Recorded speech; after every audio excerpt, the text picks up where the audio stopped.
For decades, the medical establishment viewed human aging as an irreversible physical breakdown. Over a lifetime, our cells accumulate random, permanent mutations in their DNA. The body was treated like a machine, slowly tearing itself apart. Because we viewed aging through this structural lens, modern medicine adopted a reactive approach.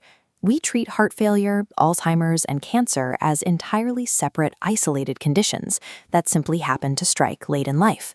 But this hardware theory comes with a flaw. If our foundational genetic blueprint is permanently mutated and broken, there is no way to address the aging process itself. We can only manage the symptoms as they arise. Viewing aging as unfixable hardware damage keeps the medical field in a reactive loop. We wait for diseases to physically manifest, and then we try to cut them out or suppress them.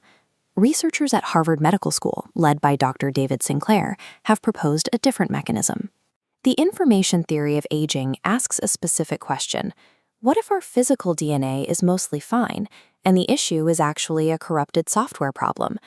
Think of our biology in two distinct layers. First, there is the digital layer, the DNA sequence itself, which remains remarkably stable throughout our lives.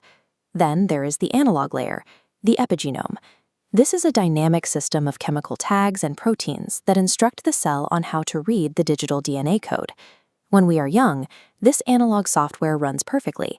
It suppresses disease by keeping tumor suppressor genes active and ensuring cellular metabolism runs cleanly. Not everyone agrees that a single software layer controls our lifespan.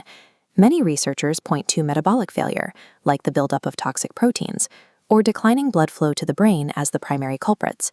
They argue that mammalian aging is a multifaceted decline, involving several entangled pathways. To resolve this debate, we need more than just theory. We need an experimental framework that can test these variables against one another to determine if epigenetic software corruption sits at the top of the hierarchy. The mechanics behind this software degradation are described by the relocalization of chromatin modifiers, or RCM hypothesis. Every day, normal cellular activity causes violent breaks across both strands of our DNA. These double-strand breaks are lethal emergencies.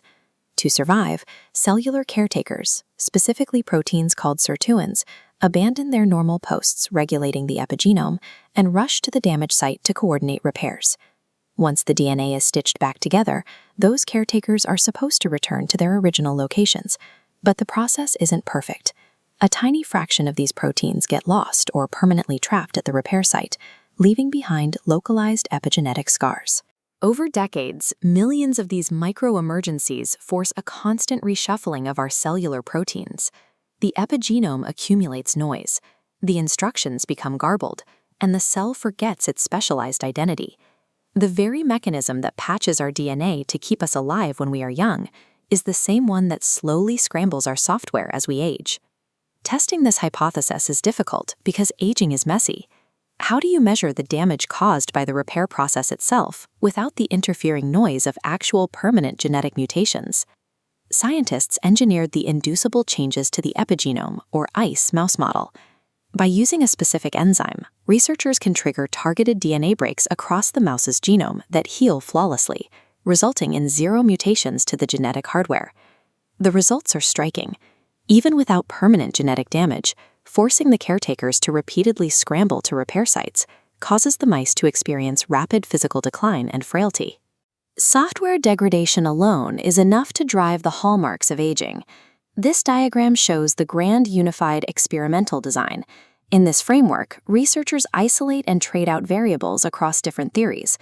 They pit epigenetic drift against proteostasis, the cell's protein clearing ability, and hemodynamics, which tracks blood flow. By purposefully breaking specific DNA repair pathways in these controlled environments, scientists can watch exactly which variables cause the care, identifying the specific point where epigenetic fidelity fails. The experiments revealed that the quality of DNA repair dictates the rate of decay. When cells are forced to use error-prone salvage pathways, known as alternative end joining, instead of clean repair, the epigenetic software is permanently corrupted. This pipeline illustrates how scientists manage the resulting data.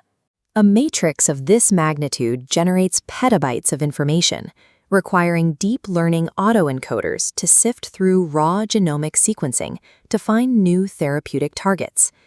These neural networks use causal inference to determine directionality.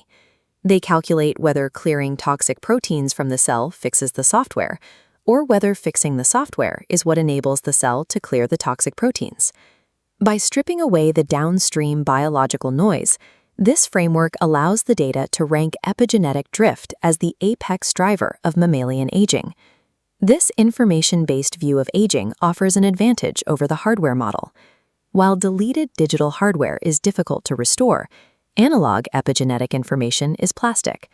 Research suggests the cell retains a hidden backup copy of its youthful state. We can access this backup through partial epigenetic reprogramming. By delivering specific transcription molecules, known as Yamanaka factors, we can push the cell back to a younger state without stripping away its specialized identity. This process uses active enzymes, like TET demethylases, to remove chemical noise from the DNA.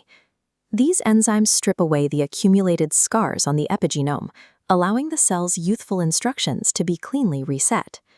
The clinical implication is that we may not need to treat cancer, Alzheimer's, or frailty as separate inevitable battles. Instead, we can focus on restoring the software that naturally suppresses those pathologies.